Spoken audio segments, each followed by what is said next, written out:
30 տարի թող բերեին իրենց երազած խաղաղությունը։ 30 տարի նրանք ժամանակ ունեն, ամեն մեկը 10 տարի ժամկետով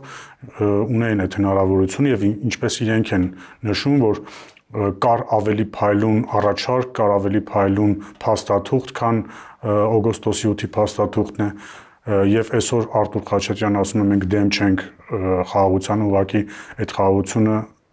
պետք է քաղաքացիական պայմանագիրը չբերի, 30 տարի, եթե այդ փայլուն փաստաթղթերը եւ փայլուն առաջարկները կային, բերեիք ձեր երազանքների խաղաղություն, այդ ժամանակ ԿՊ-ն չկար։ Իսկ ինչ վերաբերում է Սերժ Սարգսյանին, ընդհանրապես Սերժ Սարգսյանի թիմակիցը եթերով